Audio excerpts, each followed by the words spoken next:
Vozes que transformam o mundo. O que você quer mudar hoje? Um podcast que te convida a refletir sobre novas formas de impactar a sociedade. Olá, eu sou a Mainari Nascimento e esse é o nosso espaço Vozes que Transformam o Mundo, um podcast da plataforma de abaixo-assinados Change.org. Apresentado por mim, este podcast vai ao ar todas as manhãs de quinta-feira às 7 horas. E nesta primeira temporada de 5 episódios, A Megafone das Eleições, você vai ouvir debates sobre temas de interesse público que têm ligação direta com as próximas eleições. Recebemos aqui mobilizadores digitais que estão por aí se engajando em alguma causa e também especialistas que são referência nos assuntos abordados. Vem com a gente acreditar que a mudança passa não só pelo voto, mas também pelo poder da sua voz. Bom, este é o quarto e penúltimo episódio desta temporada. A gente já começa até a sentir aquele gostinho de quero mais. Mas, para quem perdeu os episódios anteriores, corre que ainda dá para conferir. Por aqui já passaram grandes nomes como Natália Pasternak, o líder indígena Ailton Krenak, a ativista Fê Cortez, entre outros. Falamos sobre saúde, meio ambiente, Amazônia, povos originários, nossa, muita coisa já rolou, mas ainda tem muito para acontecer.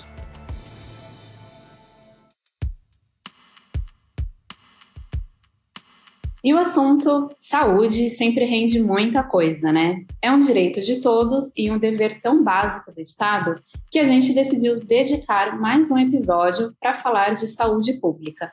E mais especificamente do nosso querido e tão único, como o próprio nome já diz, Sistema Único de Saúde, o SUS. E para conversar com a gente sobre este tema tão importante, hoje eu tenho a honra de receber aqui, em nosso espaço, o Dr. Gonzalo Vecina Neto, médico sanitarista e professor da Universidade de São Paulo, USP, e da Fundação Getúlio Vargas, FGV. E também a Rosana Onoco, presidente da Associação Brasileira de Saúde Coletiva, a Abrasco. Bom dia, Dr. Gonzalo, seja muito bem-vindo e muito obrigada pela participação. Bom dia, é um prazer estar aqui com vocês, é um prazer também estar aqui com a Rosana. Bom dia, Rosana. É um prazer imenso ter você aqui com a gente. Bom dia, agradeço muito o convite, uma alegria estar aqui. Bom, pessoal, então apresentando só mais um pouquinho dos meus convidados, o Dr. Gonzalo, para quem não sabe, é responsável por legados incríveis na área da saúde para o nosso país. Foi ele que fundou a Agência Nacional de Vigilância Sanitária, a Anvisa, e também foi um dos idealizadores do SUS. Médico e professor, é um nome respeitadíssimo quando o assunto é saúde pública. Por isso, está aqui com a gente hoje. E agora, apresentando um pouco mais da Rosana, como eu disse, atualmente ela preside a Abrasco, associação que apoia e desenvolve projetos, seminários, oficinas e tem presença em diversos espaços de representação social para a formulação e o monitoramento de políticas públicas na área da saúde, educação e de ciência e tecnologia. Rosana é professora livre docente do Departamento de Saúde Coletiva da Faculdade de Ciências Médicas da Universidade Estadual de Campinas, Unicamp, onde, entre outras atribuições, coordena o programa de residência multiprofissional em saúde mental e coletiva e a comissão de pós-graduação da Faculdade de Ciências Médicas. Também já teve passagens como professora visitante pelo Departamento de Psiquiatria da Universidade de Yale, nos Estados Unidos. Vamos começar então este bate-papo. Estamos há quase uma semana das eleições.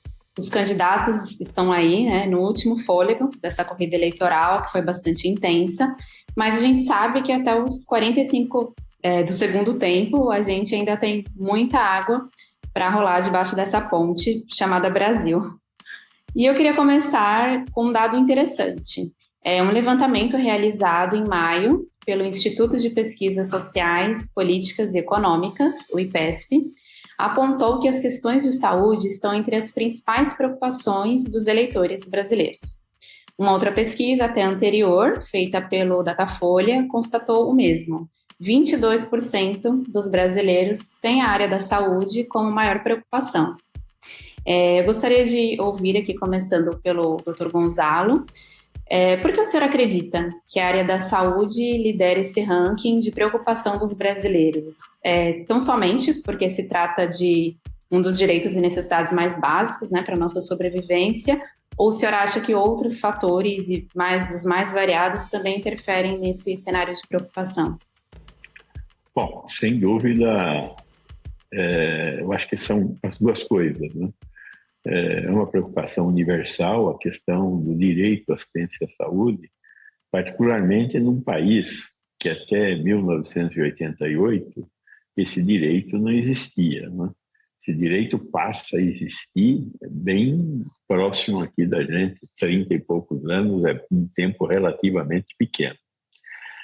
A outra questão que eu acho que é muito importante nesse momento é a pandemia, né? Nós estamos ainda, eu acredito que nós estamos terminando essa pandemia, mas ela não acabou, continuamos tendo um número relativamente grande de casos e não temos uma defesa definitiva ainda contra a pandemia. Vamos ver o que nos oferecerão aí essas novas vacinas que estão chegando ao mercado mundial, né?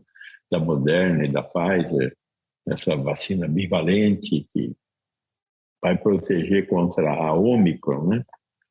Mas o que importa é que o brasileiro passou a olhar o SUS de uma maneira diferente após a pandemia. Se a gente lembrar o que o brasileiro achava do SUS antes da pandemia, o brasileiro achava o SUS uma coisa importante, mas achava que o SUS tinha problemas importantes também, graves, que precisariam ser mudados. E essa era uma opinião que partia dos indivíduos em relação ao SUS. A crise sanitária que nós vivemos nestes anos, nestes 2 últimos anos principalmente, mudou um pouco a perspectiva em relação ao SUS por parte do cidadão. O cidadão passou a olhar o SUS mais de um ponto de vista coletivo e menos de um ponto de vista individual. Quer dizer, aquilo que as pessoas olhavam individualmente, o SUS para mim, passou a não ser mais o SUS para mim, é o SUS para nós. O cidadão passou a olhar o SUS como tendo sido uma parte importante da solução dos problemas sanitários frente à pandemia. E essa visão coletiva do SUS fez com que o SUS fosse muito fortalecido no que diz respeito ao conjunto de coisas com as quais nós temos que viver para conseguir ter uma vida melhor, né? Então, as questões relativas à desigualdade, as questões relativas à fome, as questões relativas à distribuição da justiça, ao direito de ir e vir, isso tudo foi incorporado junto com o direito à saúde. E o direito à saúde hoje passa a ser olhado como uma coisa coletiva e não como uma coisa minha.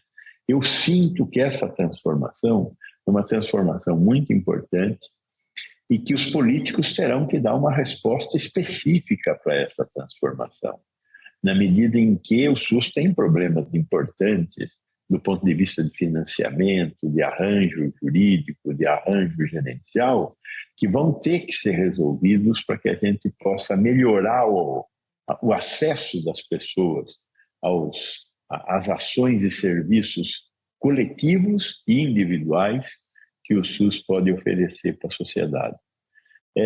Eu acho que essa transformação é uma transformação que está acontecendo e que a gente não está se dando conta de que ela está ocorrendo, mas ela é fundamental para que a gente consiga desenhar melhor o que nós estamos pensando para o futuro do SUS. Eu queria ouvir também a opinião da Rosana sobre esse mesmo assunto. Rosana, no contexto da saúde, o que você considera que mais pesa para os brasileiros se preocuparem tanto com a área? É por ser um direito fundamental? Foi parte da pandemia, né, como o próprio Dr. Gonzalo citou aqui.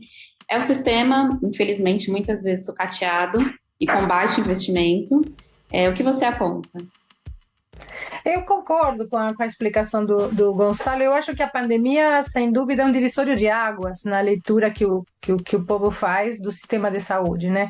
Nos momentos mais graves da pandemia, se vocês lembram, a discussão sobre o acesso a leito, acesso ao oxigênio, acesso à vacina, né? Então, acho que nunca antes, tanto a mídia, e a população foram, de certa forma, bombardeados com informações sobre o sistema e sobre a necessidade, né, da equidade e do acesso universal. Então, eu concordo que este ano, né, ano eleitoral, véspera de eleições, essa pauta se torna super relevante porque talvez as pessoas começaram a entender na carne, né, na pele, nas famílias, o que significa acessar um direito, né? Porque convenhamos que o Estado brasileiro é um Estado muito autoritário, né? E que mais declama do que garante direitos para seus cidadãos. Então, assim, é muito compreensível, né, que a cidadania não confia muito quando alguém, mesmo que seja a própria Constituição, lhe promete um direito, né? E eu acho que a pandemia produziu isso, e eu concordo com que os políticos deverão se defrontar com isso e serão cobrados disso, e eu acho que é um componente que agravou essa percepção por parte da população, que tem a ver com o agravamento da pobreza, né, nesses últimos anos, inclusive com o incremento que alguns estudos já mostraram da desigualdade, e com o fato de que, do jeito que o SUS está e do jeito que os investimentos em saúde acontecem, hoje o gasto privado é maior que o gasto público. E isto significa que uma parte desta despesa de saúde continua sendo paga do bolso dos brasileiros, pelas pessoas, né? E quando os custos aumentam muito, quando existe inflação, quando os remédios aumentam, isto tudo se faz sentir no dia a dia das pessoas. Então, hoje é uma coisa muito concreta o cuidado da saúde na despesa das famílias. E eu acho que isso colabora com essa valorização do SUS e com a ideia de que os políticos sejam cobrados, né, nesse próximo governo, de entregar um SUS que o povo merece e que a Constituição promete, né? Sim, perfeito. Muito bom os seus apontamentos. E tanto você, né, quanto o Dr. Gonzalo falaram bastante de SUS, e esse é um assunto que até o final desse episódio a gente vai bater bastante mesmo.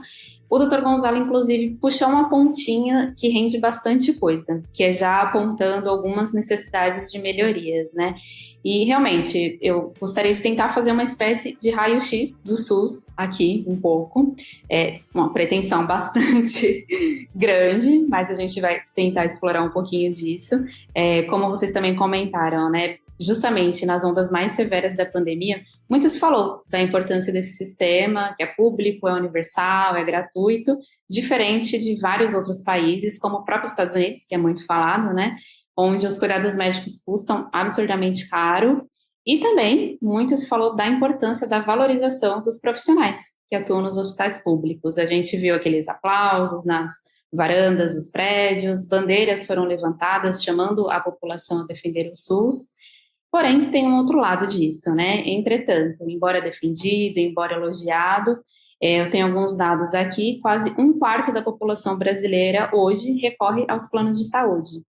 Tem um levantamento da própria Agência Nacional de Saúde Suplementar, a ANS, apontando que os planos de saúde superam hoje a marca de 49 milhões de beneficiários no país. E, para falar a verdade, para bem da verdade, políticos, filhos de políticos e, praticamente, eu acredito, qualquer pessoa que tenha condições financeiras hoje no Brasil dificilmente vai deixar de buscar uma assistência privada. Queria retomar, então, com o Dr. Gonzalo, eu queria entender um pouco mais, porque um sistema lá atrás, até que o senhor participou disso, dessa concepção, né? Tão bem pensado, tão bem planejado, estruturado, igualitário, tudo isso que a gente falou, carece de tantas necessidades e não consegue dar conta da demanda dos milhões de brasileiros. Primeiro, a gente tem que entender que o Brasil não é o único país do mundo que tem um sistema de base universal e que, ao mesmo tempo, oferece alternativas de assistência à saúde para quem queira comprá-las. Mesmo dentro do sistema de saúde inglês, que é o modelo que nós copiamos, nós temos uma situação em que uma parte da população, não mais do que 10% da população, busca planos privados de atenção à saúde. O que o plano privado oferece de diferente? O plano privado oferece duas coisas: fuga de filas, por um lado, Filas muito bem estruturadas, filas que não implicam em aumento da mortalidade, como aqui no Brasil podem implicar no aumento de mortalidade. Filas que podem ser muito cruéis. O Brasil tem apenas uma fila que não é cruel, que é a fila de transplantes. A fila de transplantes é uma fila única. Agora, as filas de cirurgia cardíaca, a fila do tratamento do câncer, a fila das cirurgias ortopédicas, estas filas são muito cruéis. Nós temos que caminhar no sentido de melhorar essas filas. A outra questão que o plano de saúde oferece é a sofisticação. Eu quero um quarto individual, eu pago pelo quarto individual. Sofisticação é uma coisa, tecnologia é outra. No SUS, nós ainda temos um diferencial de acesso à tecnologia e não só à sofisticação. Esse é um outro desafio que nós temos que resolver. A avaliação de tecnologia em saúde na Agência Nacional de Saúde Suplementar tem certas características para uma rápida incorporação dessa tecnologia que o SUS ainda não tem. Então, nós temos que corrigir essas deficiências do SUS. Nós estamos aí há 33, 34 anos trabalhando com o SUS, mas temos deficiências terríveis. Acho que a deficiência mais importante, apesar dos hipócritas que dizem que o financiamento é suficiente, que o problema do SUS não é de financiamento, o problema do SUS é de aumento da eficiência, de diminuir a corrupção, etc. Isto é uma falácia, não tem outro nome. O SUS foi criado com um problema grave de financiamento, porque o recurso que era destinado à assistência médica previdenciária no INAMPS era para ser repassado para o SUS quando o INAMPS deixou de existir e o SUS passou a ser o substituto do INAMPS. INAMPS que era voltado para quem tinha carteira de trabalho assinado e SUS que é voltado para todos os brasileiros. Aqueles recursos, cerca de 25% do total do que é arrecadado pela Previdência Social, devia ter ido para o SUS. Aliás, era 30% o percentual definido. O próprio INAMPS nunca recebeu os 30%, recebia em torno de 20% a 25% da arrecadação da Previdência Social.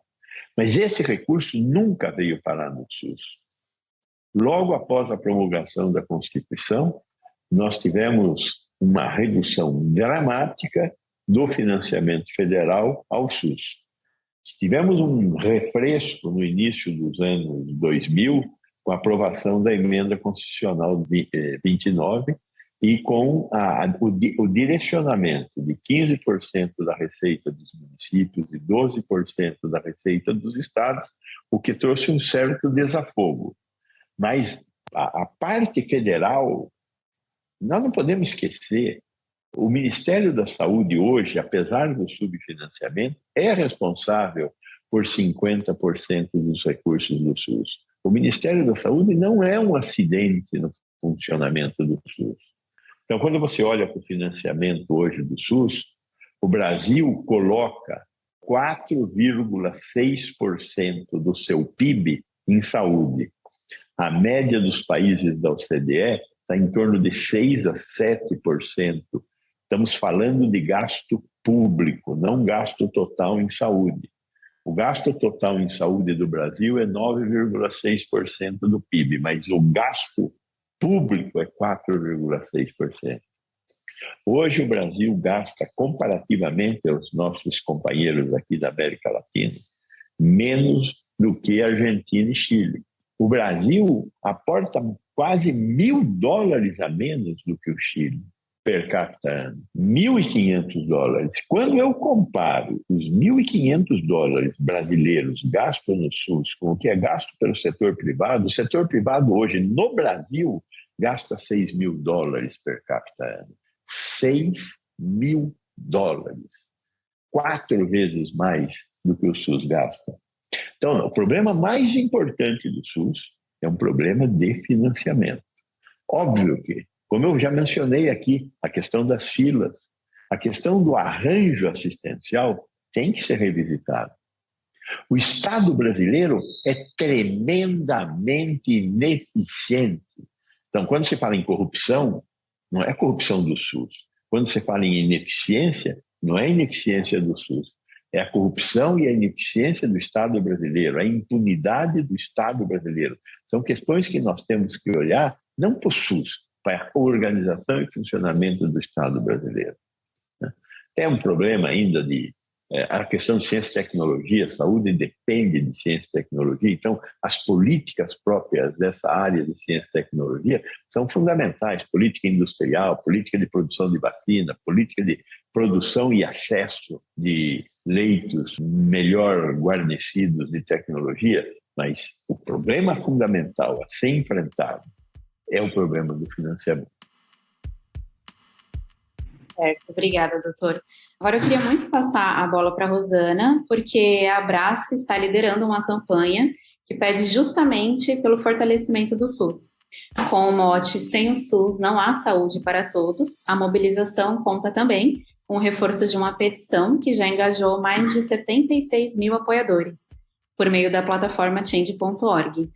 Rosana, eu gostaria que você explicasse por que o SUS também deve ser uma preocupação daqueles que podem pagar por um plano de saúde e que comentasse um pouquinho também sobre essa campanha, quem integra, o que vocês pedem nessa luta pela defesa do SUS. Sim, eu acho que é bem importante, concordo com o Gonçalo em relação à questão dos recursos, e eu acho que é importante para a população compreender também como esses processos históricos vêm se dando desde a redemocratização do Brasil, porque a gente está vivendo um ano muito crítico, né, em relação à discussão da democracia, dos direitos, do acesso a serviços fundamentais. E veja, a Constituição coloca o SUS, né, direito de todos, dever do Estado, e isto começa a ser implementado em pleno auge de políticas fiscalistas que venderam, né, de uma certa forma, o peixe de que tudo que é público é ruim, de que tudo que é público é ineficaz. E aí jogaram o bebê com a água do banho. Nesse sentido, o SUS tem uma produtividade em alguns lugares muito boa, o SUS tem problemas estruturais, o SUS foi sendo construído e expandido meio como coxa de retalho, com puxadinho, porque nunca conseguiu um montante de recurso que permitisse, né, um desenho e um planejamento de algumas questões fundamentais sem as quais nenhum sistema de saúde do mundo de característica universal funciona. Então, eu acho que esta é a variável que ficou escancarada e que hoje tem um consenso que não tinha 5 anos atrás, né? Eu acho que hoje, mesmo o que o Gonçalo está dizendo, até pouco tempo atrás, ainda a gente escuta, mas muito menos pessoas estão negando que o SUS precisa de recursos. E eu acho que isso é um avanço, né? Que a gente conseguiu a partir de uma articulação importante do que a gente chama das entidades do campo sanitário, que a gente chamava nos anos 80 do movimento sanitário, e por isso que a gente pensou como Abrasco, né, nossa associação que reúne os principais pesquisadores da saúde pública e os principais, nós reunimos mais de 90 cursos, por exemplo, de pós-graduação em saúde coletiva, grandes núcleos de pesquisa nas mais variadas universidades do país. A gente se colocou a tarefa de como comunicar isto neste ano tão crítico para fora da bolha dos planejadores, dos sanitaristas, dos cientistas, e essa foi a origem dessa campanha Fortalecer o SUS, onde a gente tenta contar as questões que a gente já sabe do SUS, da sua história, seus desafios, algumas propostas e algumas soluções, mas em uma linguagem acessível à população, né, de uma forma que outras pessoas possam se engajar na defesa do SUS. Eu acho que este ano vai ser crítico e o ano que vem vai ser mais crítico ainda, porque independentemente do que os candidatos digam, né, a gente tem tido algumas manifestações interessantes este ano de candidatos se comprometendo, né, a aumentar o gasto público no SUS, a tocar saúde como investimento e não como despesa, enfim. Mas a gente sabe que quando um governo é montado, rapidamente os interesses financeiros e econômicos se reorganizam e se aglutinam, né? E a gente vai precisar de muita pressão popular no bom sentido para sustentar essa expansão do SUS que visse a equidade. Veja, os dados que o Gonçalo está dando são, do ponto de vista ético, para mim, assim como médica, sanitarista, enfim, e terríveis, terríveis, né? Porque dessa forma se sustenta, ou seja, 15, 20% da nossa população que tem acesso a coisas que o outro 75, 80% não tem. Né? E nossa obrigação é que eles tenham. Então, assim, a questão. E o que a gente tem tentado fazer na campanha e também, enfim, nas várias movimentos que a gente está tentando aglutinar, então a Frente pela Vida, a gente organizou no mês de agosto a Conferência Livre, Democrática e Popular de Saúde, são movimentos políticos do setor, né, saúde, tentando, de uma certa forma, qualificar essa pressão e também consolidar alguns consensos. Eu acho que essa ideia do consenso de que precisamos mais recursos foi um avanço. A gente não tinha isso consensuado até o ano passado. Como é um avanço, algumas outras ideias que a gente tem começado a colocar. Então, por exemplo, não tem sentido mais, assim como o Gonçalo falava, olha, se a gente foi capaz, por exemplo, de ter uma fila única para transplante, é porque o problema não é tecnológico, não é de conhecimento, é um problema político. Porque se eu sou capaz de unificar a fila de transplante, eu sou capaz de unificar a fila de leito para UTI na pandemia, sou capaz de unificar a fila para cirurgia cardíaca, né, de quem precisa mais. Então, hoje a gente não tem problema de falta de conhecimentos ou de recursos técnicos ou tecnológicos no sentido do saber como, né, do know-how. A gente precisa de decisão política. E tem a ver um pouco com a tua questão, né, de assim, bom, não basta só bater palmas em plena pandemia para os trabalhadores, né? A gente sabe que as pessoas, para se dedicar, para estudar, para se capacitar permanentemente, têm que poder desenhar minimamente um futuro. Que carreira me está oferecendo o SUS?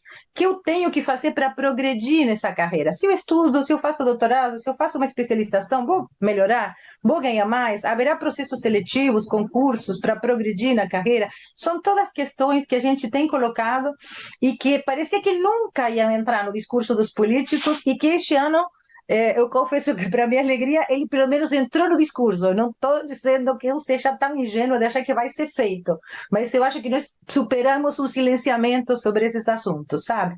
Perfeito, e por isso que é importante o debate, né? Colocar esses assuntos, falar tanto sobre isso, dessa forma os políticos se sentem um pouco pressionados. Acho que um primeiro passo, né? Eles estarem falando sobre isso já resulta um pouco da pressão e do que está rolando na sociedade enquanto debate.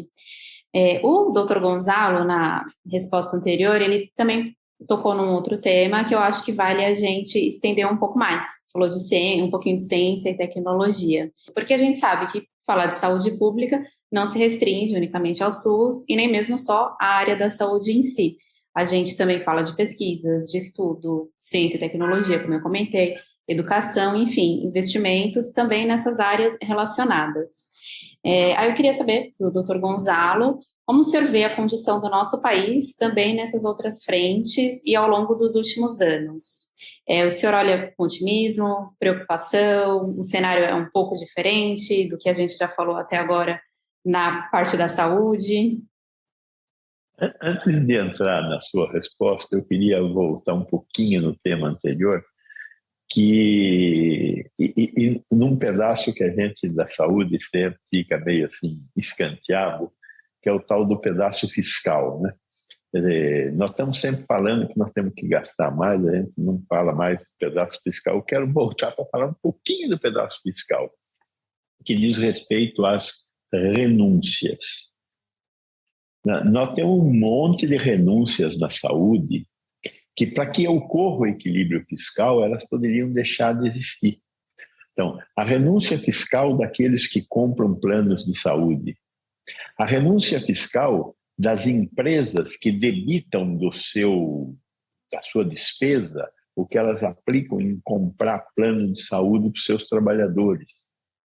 Então, essas renúncias fiscais, elas são construtoras dessa desigualdade que nós mencionávamos. A renúncia fiscal que vai para as entidades filantrópicas. Então, as entidades filantrópicas deixam de recolher um monte de impostos, por exemplo, a quota-parte patronal, que é 27% do tamanho da folha de pagamento, que na saúde, folha de pagamento é o gasto mais importante. Então, as instituições deixam de recolher, né? E a ideia é que elas deixam de recolher e, em troca, vão fazer caridade. Direito não se constrói com caridade. Direito se constrói com políticas públicas. Nós temos que revisitar essa questão que está desde 1498 nas misericórdias. Houve um tempo que a caridade era importante. Hoje a caridade não é importante. O que é importante hoje é a gente reconhecer direitos e ter políticas públicas que deem respostas a esses direitos. Aí vem a sua questão, né?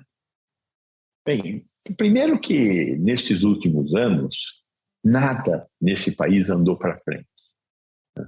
E essa questão do acesso à tecnologia e da ocupação que a tecnologia tem que ter dentro da sociedade, o resultado da tecnologia tem que ter dentro da sociedade é crítico. O complexo industrial da saúde oferece hoje algo em torno de 9 milhões de empregos. Se fosse adequadamente realizado, nós poderíamos chegar a 25 milhões de empregos. Nós, dos sanitaristas, já cometemos o erro de achar que o complexo industrial da saúde só existe para o lucro. O complexo industrial da saúde existe também para o lucro e o Estado tem que regular esse lucro do complexo industrial da saúde. Mas o complexo industrial da saúde gera acesso à tecnologia que melhora as condições de saúde, que podem melhorar as condições de desigualdade social na sociedade brasileira e também pode gerar valor para a sociedade brasileira, gerando empregos, gerando uma conta no relacionamento com outros países que equilibre a nossa capacidade de comprar dos outros e de vender para os outros também. Agora, para isso precisamos de política pública. Nenhum país do mundo tem um complexo industrial da saúde que não seja alimentado por política pública. Mesmo o país mais liberal, que são os Estados Unidos, investem bilhões de dólares nos institutos nacionais de saúde. O que fazem os institutos nacionais de saúde?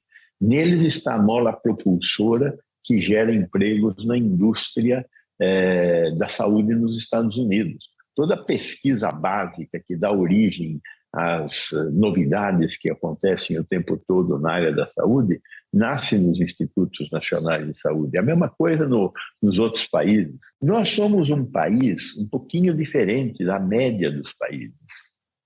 O Uruguai, com todo respeito, quando acaba alguma coisa lá no Uruguai, um uruguaio pega um barquinho, atravessa o Rio da Prata, vai lá em Buenos Aires e compra e abastece o Uruguai. O Brasil tem 200 milhões de habitantes, não tem 4 milhões de habitantes. Quando falta alguma coisa, não tem aonde comprar. Então, se não tiver política pública, nós vamos ter falta.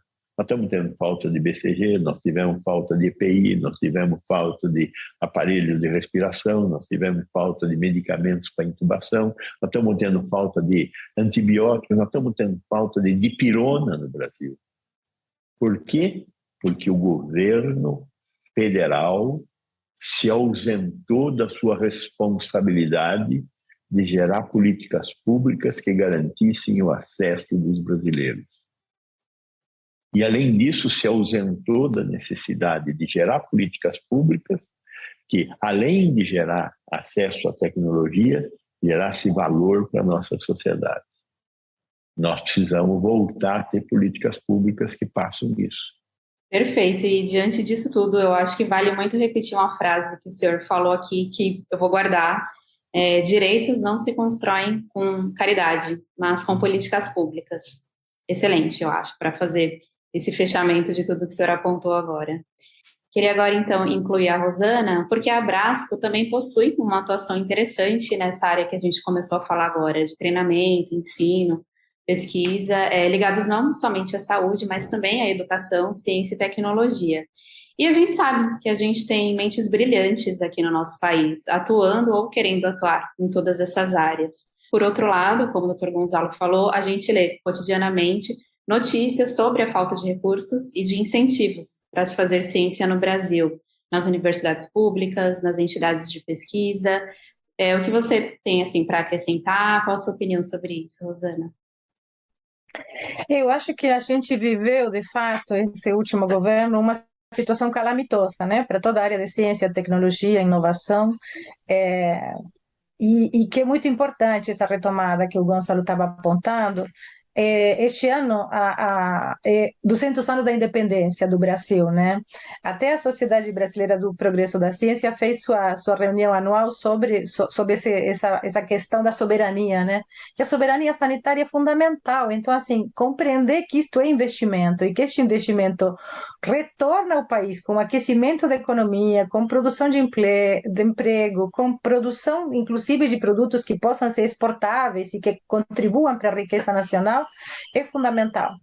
E nesse sentido, nosso país, como muitos outros, como bem disse o Gonçalo, até nos Estados Unidos é assim, o grosso da produção científica se concentra nas universidades públicas brasileiras, o grosso dessa produção tecnológica também, e a gente tem vivido anos de muito corte de recursos. Então, nós estamos com valores de bolsas estagnadas, nós estamos com redução do número de bolsas, nós temos tido cortes no tipo de auxílio à pesquisa que a gente consegue, nós tivemos crise na CAPES absurda, então que todo o sistema de ensino, da pós-graduação, que forma, vamos dizer assim, os futuros pesquisadores, assim, de um descontrole, de um amadorismo, uma falta de profissionalismo muito grave, porque um sistema que vem sendo montado, o sistema de ciência e tecnologia e o de pós-graduação, que andam muito juntos, próximos um do outro, tem sido um patrimônio do Brasil, não é de um governo, né? São questões que vêm sendo construídas nos anos 60,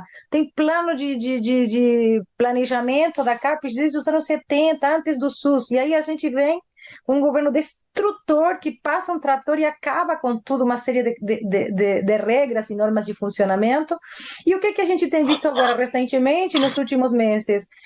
Estudos mostrando o êxodo de cientistas brasileiros para o exterior. Nós estamos perdendo jovens cientistas que acabaram de fazer seus doutorados, seus pós-doutorados, que desistiram de fazer carreira científica no Brasil. A gente não pode permitir que isso aconteça.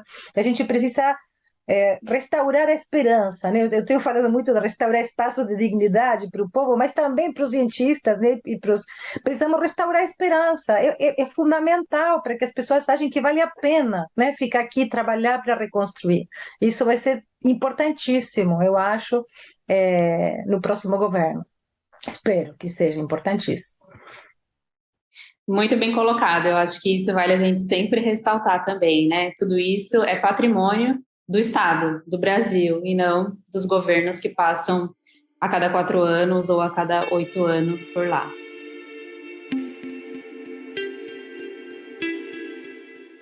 E você, quer conhecer um pouco mais da Change.org, a maior plataforma de abaixo-assinados do planeta?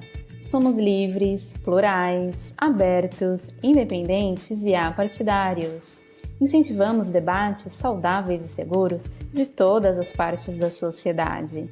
Acesse change.org, encontre uma causa para abraçar e comece a mudar o mundo agora mesmo.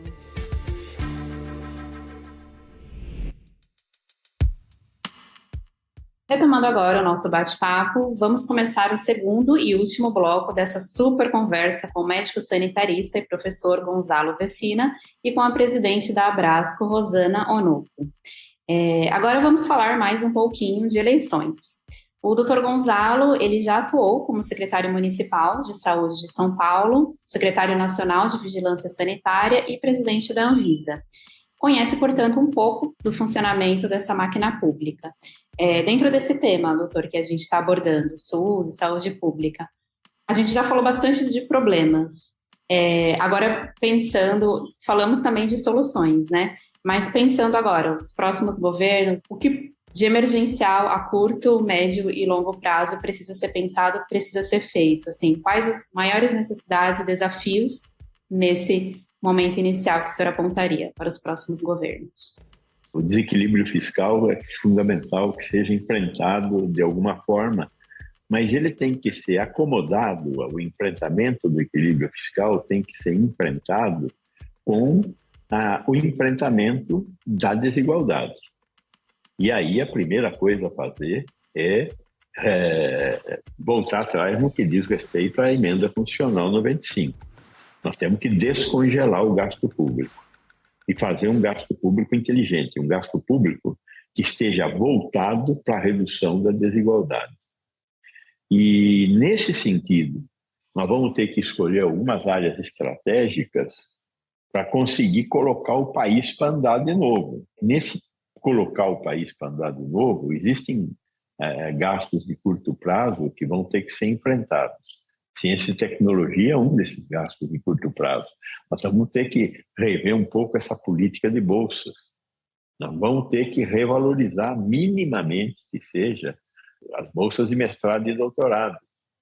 CAPES vai ter que, CAPES e CNPq tem que ser olhada mais de perto. Paralelamente a isso, a questão da desigualdade tem que ser enfrentada, e aí ela tem que ser enfrentada com políticas de distribuição de renda e com algum tipo de estratégia para a redução da insegurança alimentar.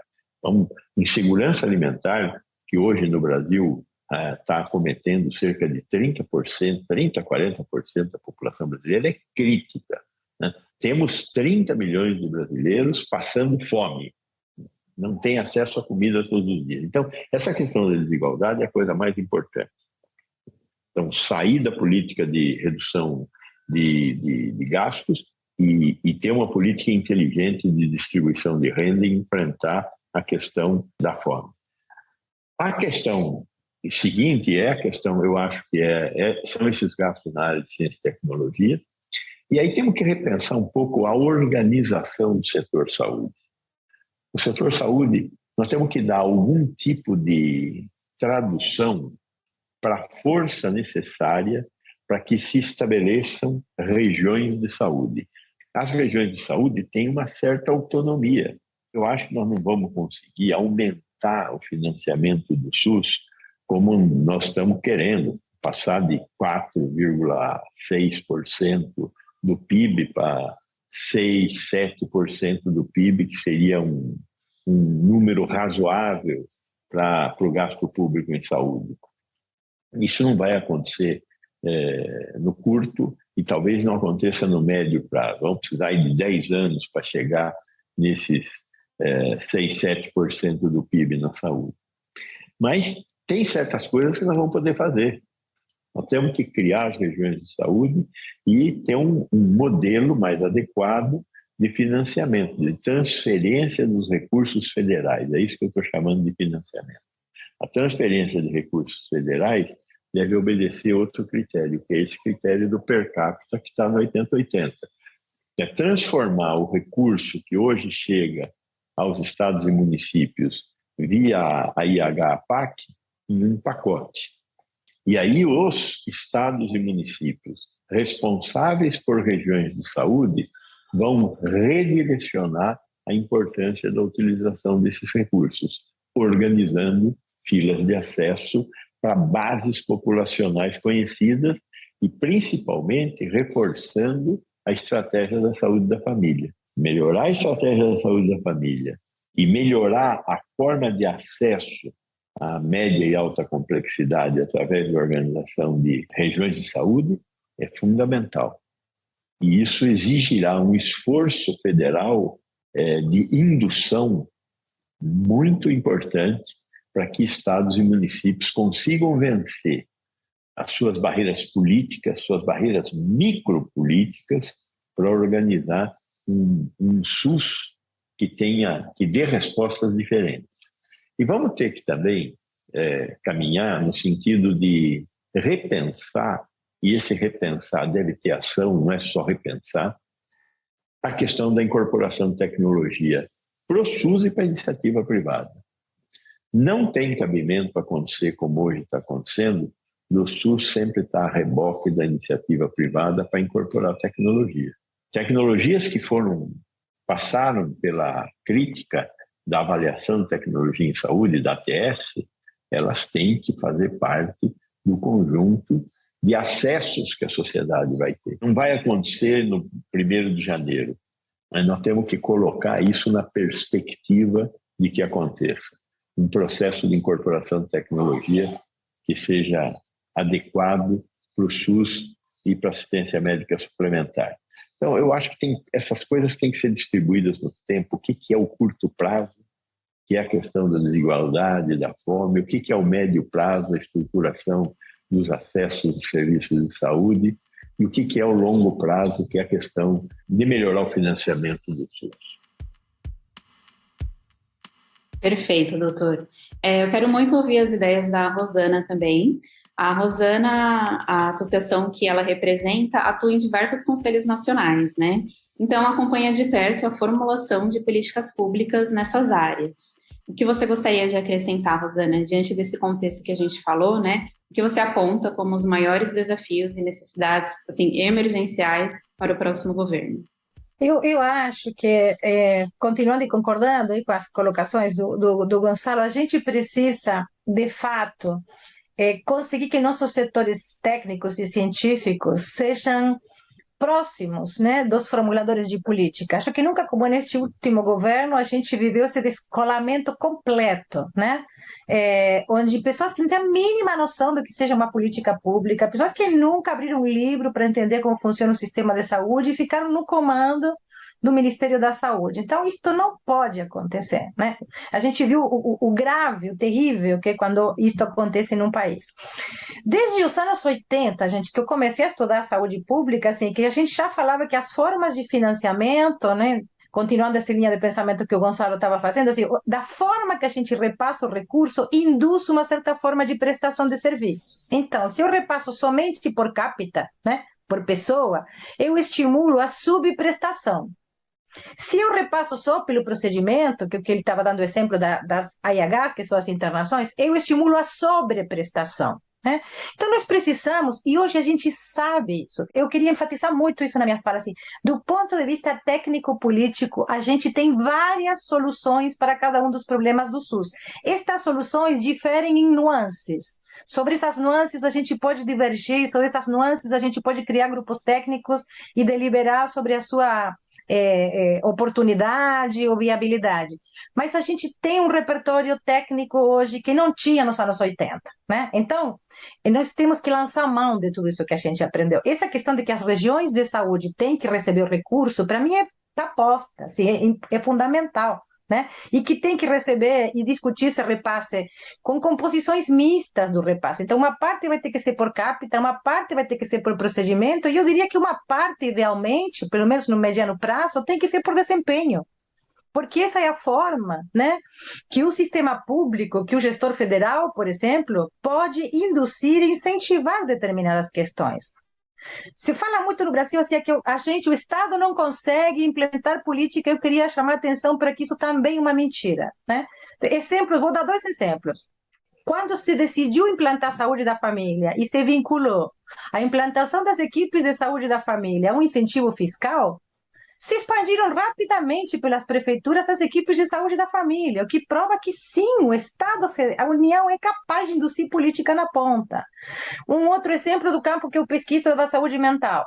Quando se atribuiu estímulo, incentivo fiscal à expansão dos centros de atenção psicossocial, por exemplo, centros de atendimento para as pessoas com problemas graves de saúde mental, ou aos núcleos de apoio à saúde da família e comunidade dos NASF, se expandiram rapidamente esses serviços. A cobertura aumentou. Então, tem coisas que a gente sabe como fazer e que podem ser feitas. Eu acho que não tem que desistir dessa capacidade de indução, ainda que eu concorde que a gente precisa de uma reforma profunda do aparelho de Estado brasileiro, que é paquidérmico, que é ineficaz, que é injusto e autoritário, porque, vejam, a gente está todo dia, toda noite, diuturnamente, a gente escuta alguns jornalistas de alguma grande mídia falando mal do funcionalismo. O funcionalismo virou assim a cuca da vez. Qual é o funcionalismo que saura os cofres públicos? A enfermeira do SUS que está lá no Piauí, né? Ou os nossos generais de farda que tem pensão para filha, que não sei o quê, que ganha não sei quanto, auxílio terno, auxílio não sei das quantas. Então, assim, a ideia de que os recursos têm que sair do corte de privilégios, me parece que tem que ser uma ideia caçada com nossa ideia da defesa de direitos. Não tem solução, claro que não tem solução, não tem dinheiro para tudo, é óbvio que não tem dinheiro para tudo. O problema que eu acho e é isso que a eleição agora, muito próxima, nos coloca como grande desafio à população, e talvez seria o recado que eu queria deixar para quem nos escuta. Na hora que o senhor e a senhora forem votar, pensem que o que está em jogo é isso. O que está em jogo é se nós vamos ser capazes de criar um Brasil menos desigual, de diminuir privilégios, de aumentar o usufruto de direitos, né? Porque, de fato, a grande questão do Brasil de hoje, decidir se o Brasil vai se transformar em uma republiquinha, né, autoritária, ou se ele vai entrar para o concerto das nações no destino de um grande país que todos nós almejamos para ele. Acho que esse, para mim, é o grande ponto, né, dessa eleição que está tão próxima ali. Bom, Rosana falou de eleições, então vamos falar mais ainda de eleições. A gente sabe que o dia da votação é o ponto alto da nossa democracia. É aquela hora em que, de fato, nos sentimos cidadãos participantes dos rumos do nosso país. Porém, não é a única maneira que a gente pode desempenhar o nosso exercício cidadão e contribuir com a democracia. Nesse podcast, desde o primeiro episódio, a gente busca trocar ideias sobre formas para as pessoas que estão nos ouvindo agora se engajarem mais e participarem mais ativamente de todos esses debates que pautam o Brasil. Eu imagino que quem está nos ouvindo agora deve ter ficado, como eu, bastante triste de tanta informação pesada e dura e realista que a gente está ouvindo aqui, mas a gente precisa lidar com isso, porque não é fechando os olhos para as coisas que elas vão se resolver, né? Muito pelo contrário. Mas agora, um pouquinho de... Acho que quem está ouvindo também está pensando, tá, e agora, o que eu posso fazer nisso tudo? Parece tudo tão grandioso, mas qual é a minha participação? Então, eu queria ouvir ideias aqui, trocar informações, para além, então, de ir às urnas eletrônicas a cada 4 anos. Como o senhor acha que podemos nos envolver e atuar mais na vida política do nosso país?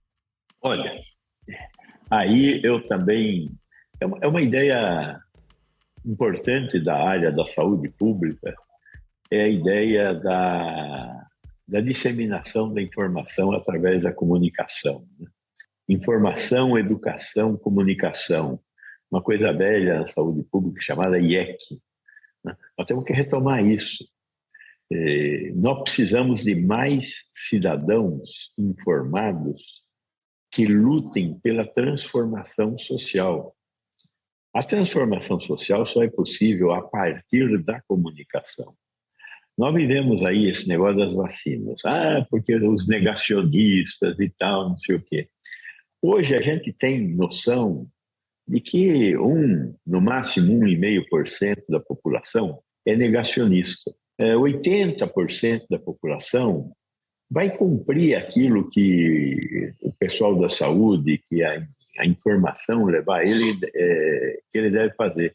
Agora, tem uns 20, 25% da população que, para fazer o que deve ser feito, quer mais informação, quer discutir. Esse 20, 25% da população é a parte transformadora. Agora, para essa parte se mover e agir transformando, precisa que nós, que somos os chamados intelectuais orgânicos, para usar uma fala velha do Gramsci, nós temos que levar essa informação para a população. Então, nós, o povo da Brasco, tem que levar essa informação para esses 20, 25% da população que são os agentes de transformação. Nós, os intelectuais orgânicos, seremos incapazes de fazer qualquer tipo de transformação. Nós precisamos de mais gente para que essa transformação ocorra. Existe a necessidade de agregar quantidade na qualidade das opiniões que nós temos. Então, é fundamental que a gente consiga criar um modus de comunicar à sociedade isso que nós estamos fazendo aqui, esse debate que nós estamos travando aqui. As pessoas têm que entender como é que constrói acesso, como é que constrói uma política pública voltada para a redução da desigualdade, melhorando as condições da saúde de todos. Então, a saúde individual não mudará se nós não conseguirmos mudar a saúde de todos. Ter um sistema de transplante nacional é vital para que um indivíduo tenha acesso ao transplante. É o que eu consigo fazer pela população que transforma o que eu posso fazer pelo indivíduo. Essa questão é uma questão que fica muito mal colocada na cabeça das pessoas. Elas não conseguem, tem um egoísmo natural do eu, mas elas não conseguem imaginar que o homem condenado a viver em sociedade necessita de soluções coletivas e nós temos que querer construir essas soluções coletivas. Então, comunicação é o nome da arma e nós temos que melhorar o uso dela. Quer dizer, nós temos que aprender a fazer uso, principalmente num tempo em que essas novas mídias estão ocorrendo. Perfeito. E eu vou só guardando aqui as frases de efeito do Dr. Gonzalo. Anotei mais uma que achei incrível. O homem condenado a viver em sociedade precisa do coletivo. Foi um pouquinho mais completa do que isso, mas a ideia é essa. Queria passar então para a Rosana. Rosana, na sua opinião, para quem está nos ouvindo agora, como que a gente pode fazer a diferença, em especial para ajudar a salvar o SUS e impedir que a saúde pública do Brasil e todas as outras áreas que a gente comentou até agora vão parar na UTI? A gente estava falando, né? Eu acho que comunicação, como disse o Gonçalo, a gente tentou, começou a experimentar, né, essa ideia de uma campanha destinada, né, à sociedade como um todo, mas eu acho que também, eu gostaria que, para nossos ouvintes aqui, estimular uma outra dimensão além da comunicação, que é a da participação. Né? Nós temos previsto, né, no arcabouço jurídico legal do SUS várias, inúmeras instâncias de participação. As pessoas podem participar desde o conselho local da unidade de atenção primária mais próxima da sua casa, até do conselho municipal, estadual. Eu acho que essa participação viva dos usuários, dos cidadãos, traz uma pressão, traz uma urgência para a necessidade das soluções. E por isso que eu queria estimular as pessoas a se engajarem na participação. Veja, escute, descubra onde. É muito importante que a gente faça isso, da mesma forma que, como você chamou a atenção, as associações, por exemplo, participamos do Conselho Nacional de Saúde, ou queremos nos envolver no Conselho Nacional de Direitos Humanos, a gente está fazendo uma parte, né, da nossa função social, além de produzir conhecimento, perspectivas, tentar interferir nas instâncias participativas que são responsáveis também pela formulação da política pública. Então, eu acho que esse é um ano que está tudo isso colocado em cima da mesa. Pense bem antes de votar, se engaje na participação em algum conselho próximo da sua casa e se informe, utilize as redes, mas utilize as redes com sabedoria, utilize checando informação, utilize perguntando para alguém que você confia, seu médico da atenção primária, o pediatra dos seus filhos. Se informe da forma mais variada possível. Eu acho que essa é uma das mensagens mais interessantes que a gente poderia deixar para as pessoas que ficaram com a gente até agora. Ótimo, obrigada, Rosana. Chegamos então ao final dessa conversa, que foi extremamente esclarecedora e essencial para o debate eleitoral. E assim como nos outros episódios deste podcast, eu vou terminar com uma clássica pergunta para motivar a ação de quem está nos ouvindo. Vamos lá. Doutor Gonzalo, o que o senhor quer transformar no mundo hoje? A grande transformação que nós temos que fazer é diminuir as desigualdades. O mundo só tem razão de existir, nós só temos razão de existir no mundo, se todos puderem ter a oportunidade de viver bem. Este mundo não pode ser bom para uns e mal para outros. Nós temos que transformar o mundo num mundo mais igual. E você, Rosana, o que você quer transformar no mundo hoje? Eu, para não repetir as desigualdades com as que concordo, vou falar da violência. Essas desigualdades só se sustentam pelo uso da força e da violência, não só no Brasil, quanto no mundo inteiro. Então, eu acho que nós temos que ter essas duas perninhas, a diminuição das desigualdades e uma cultura da paz, do desenvolvimento, do respeito pelo outro, do respeito pelo meio ambiente. Acho que nós estamos muito necessitados desse combate à violência e isso vai ser condição para a gente poder diminuir as desigualdades. Então, se eu tivesse que escolher uma, seria diminuir a violência. Muito obrigada, Dr. Gonzalo. Muito obrigada, Rosana, por terem usado a sua voz neste nosso megafone das eleições. Tudo que ouvimos aqui, sem dúvidas, foi de grande contribuição para os debates da nossa atualidade. E eu espero que o papo tenha despertado motivação em quem nos ouve e que as pessoas possam passar da indignação que a gente sentiu aqui à ação positiva e transformadora com essas últimas ideias e sugestões de vocês. Muito obrigada. Obrigada. Tchau, tchau. Obrigado.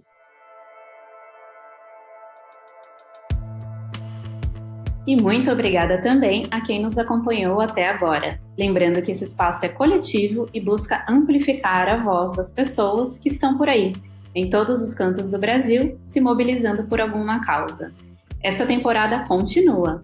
Não perca o 5º e último episódio, que vai ao ar na próxima quinta-feira, às 7 horas. Vamos falar de cidadania, mais um pouco de eleições e também de ativismo. E até lá, continuamos firmes e fortes em nossas ações. Siga a gente no Instagram, @change.org_br, e vamos unir as nossas vozes para transformar o mundo. Até mais!